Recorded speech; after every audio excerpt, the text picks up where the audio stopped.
Hola, hoy me voy a dedicar a la geometría desde sus comienzos con las leyes de Euclides para terminar con un rápido panorama acerca de la geometría que no son euclidianas. De paso haré algunos comentarios para los que aún creen que la Tierra es plana. Antigua Grecia, Euclides. Conocido como el padre de la geometría, Euclides vivió alrededor del año 300 a.C. y escribió una obra monumental llamada Los Elementos. En este libro no solo compiló el conocimiento geométrico de su tiempo, sino que lo sistematizó, lo organizó de una manera lógica y coherente. Este libro influyó en generaciones de matemáticos a lo largo de más de 2000 años.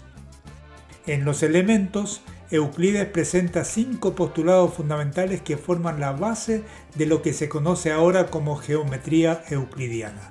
Estos postulados son los ladrillos que definen cómo interactúan las rectas, los puntos y las figuras en el plano. Los voy a enumerar rápidamente. El primer postulado establece que por cualquier par de puntos se puede trazar una línea recta que los une. Eso significa que si tenés 2 puntos en el plano, siempre podés dibujar una línea recta que los conecte directamente. El segundo postulado dice que un segmento de recta puede extenderse indefinidamente en ambas direcciones. En otras palabras, si tenés una recta con una cierta longitud, o sea un segmento de recta, podés seguir extendiéndola sin límite hacia ambos lados. El tercer postulado afirma que se puede trazar un círculo con cualquier centro y cualquier radio. Esto nos permite crear los perfectos partiendo de un punto, que sería el centro, y una distancia específica, que sería el radio. El cuarto postulado establece que todos los ángulos rectos son iguales entre sí. Es decir, cualquier ángulo que mida 90 grados es considerado igual a cualquier otro ángulo de 90 grados sin importar su orientación o posición. Finalmente, el quinto postulado, también conocido como el postulado de las paralelas, es quizás el más famoso y controvertido. El enunciado original de Euclides es el siguiente: si una línea recta que cae sobre 2 líneas rectas hace que los ángulos internos en el mismo lado sean menores que 2 ángulos rectos, entonces las 2 líneas, si se prolongan indefinidamente, se encontrarán en ese lado en que los ángulos son menores que 2 ángulos rectos. Este último postulado es medio enrevesado. Lo podemos traducir a un lenguaje más entendible de la siguiente manera: dada una línea recta y un punto fuera de ella, existe exactamente una línea paralela que pasa por ese punto. Es la base de la geometría euclidiana, donde las líneas paralelas nunca se encuentran, siempre mantienen la misma distancia entre sí. Durante siglos, la geometría euclidiana dominó la educación y la ciencia, siendo esencial en disciplinas como la arquitectura, la ingeniería y la navegación. Sin embargo, no todo el mundo ha aceptado esta visión del espacio sin cuestionarla. Los terraplanistas utilizan la geometría euclidiana como una herramienta para justificar su visión en el mundo plano, inconscientemente porque no la conocen. Pero esta aproximación que hacen es limitada y no tienen en cuenta la complejidad del espacio tridimensional en el que vivimos. La geometría euclidiana es útil para describir fenómenos locales, pero no es adecuada para entender la forma y el comportamiento de la Tierra a escala global. La relación entre los terraplanistas y la geometría euclidiana es en última instancia un ejemplo de cómo las ideas científicas pueden ser mal interpretadas o simplificadas en exceso para apoyar creencias preconcebidas. Esto subraya la importancia de la educación científica y el pensamiento crítico para comprender ese mundo que nos rodea. Durante siglos, el quinto postulado de Euclides fue objeto de debate y de discusión, controversia. A muchos matemáticos no les cerraba este postulado. El mismo Euclides lo utilizó muy poco. Esos matemáticos intentaron demostrar que este postulado derivaba de los otros 4, pero no tuvieron éxito. Pero como muchas veces sucede, esa búsqueda sin éxito sirvió para probar algo y llevó al surgimiento de nuevas ideas y enfoques. Y ahí surgió una idea. Está bien, El quinto postulado no se deduce de los anteriores, es independiente. Pero ¿qué pasaría si ese postulado no fuera válido? Esa pregunta abrió la puerta a las geometrías no euclidianas. Y en ese tema jugaron un enorme papel tres matemáticos del siglo XIX, Lobachevsky, Bolyai y Gauss. Estos visionarios exploraron la posibilidad de geometrías donde el postulado de las paralelas no se cumple, desafiando así las nociones establecidas por Euclides y ampliando nuestro entendimiento acerca del espacio. ¿Cómo puedo hacer que el quinto postulado no se cumpla? Una manera es suponiendo que existen infinitas rectas paralelas que pasan por un punto dado fuera de una recta. Esa óptica fue desarrollada por Lobachevsky y Bolyai en el siglo XIX. Es la que se conoce como geometría hiperbólica.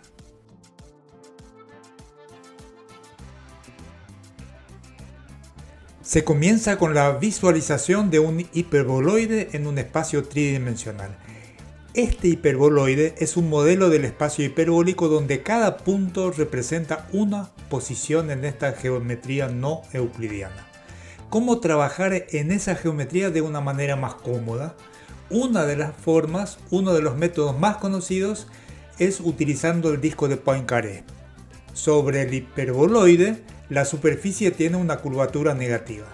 Proyecto al hiperboloide sobre el plano XY y obtengo este disco, el disco de Poincaré. Entonces, cualquier curva geodésica sobre el paraboloide se proyecta en el disco de Poincaré como un arco de circunferencia perpendicular al borde del disco.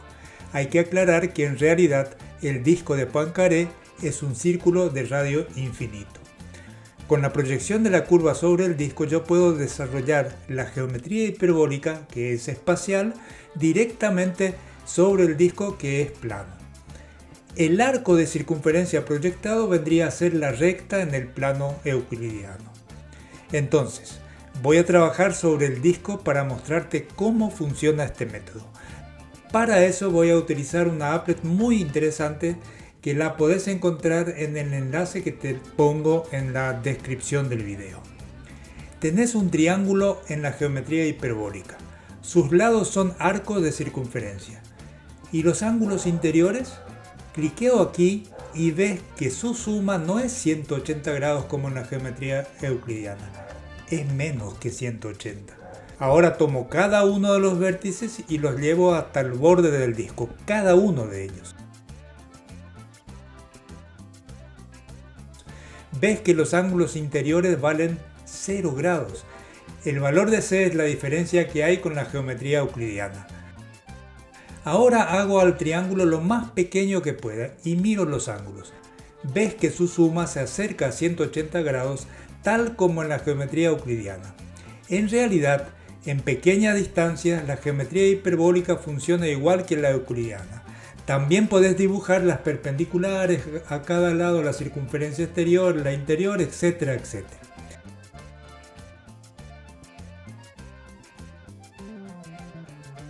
Entonces, en esa geometría la suma de los ángulos interiores de un triángulo es menor que 180 grados.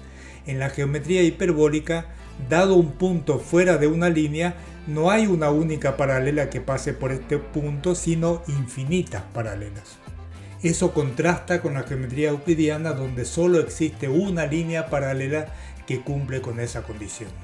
Quiero mencionar un tema relacionado con el arte. Y me voy a referir a un artista de los Países Bajos, Maurice Escher. Este artista, considerado el maestro de la geometría en el arte, es esencialmente un dibujante que emplea el grabado como expresión plástica. En varias de sus obras utilizó la geometría no euclidiana. Te voy a mostrar cómo una de ellas, Límite Circular 1, está hecha a partir de la geometría hiperbólica. La referencia de este trabajo te la doy en la descripción del video.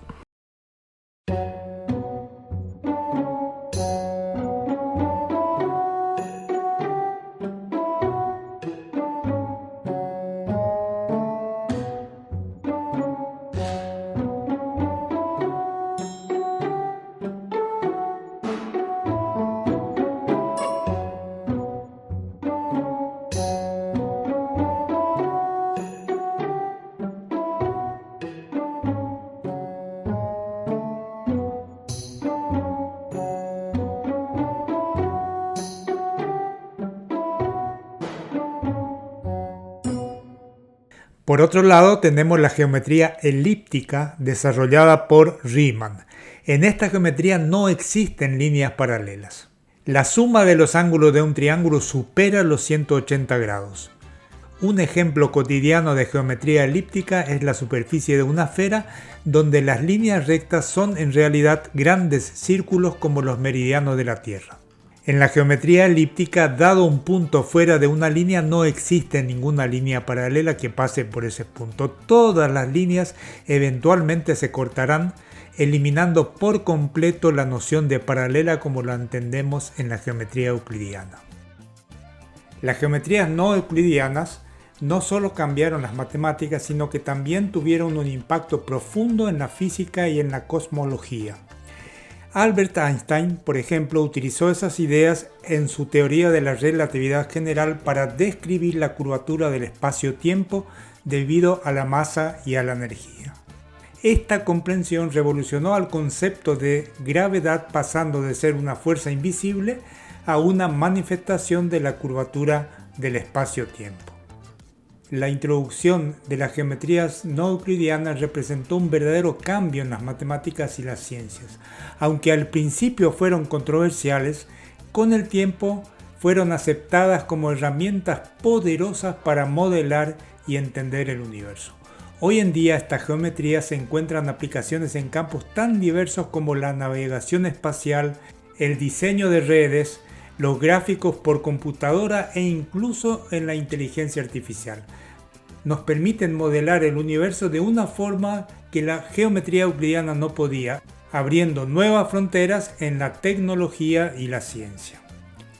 El legado de Lobachevsky, Bolyai y Riemann vive en cada avance científico y tecnológico que aprovecha esas innovadoras concepciones del espacio. A los terraplanistas les sugiero ampliar su visión de la geometría. Pasaron unos cuantos siglos desde Euclides. Su geometría es plana, pero ya hace mucho tiempo que nos dimos cuenta que el mundo no es plano. En este video hice un recorrido desde las sólidas bases de la geometría euclidiana hasta las geometrías no euclidianas, que desafían un poco nuestras intuiciones. Este recorrido histórico nos muestra cómo la curiosidad y la persistencia de los matemáticos pueden cambiar para siempre nuestra percepción del mundo. Si te gustó este video, dale un like. Además, suscríbete a mi canal y activa la campanita para no perderte ninguno de mis próximos contenidos sobre matemática y la ciencia en general. Gracias por acompañarme, hasta la próxima.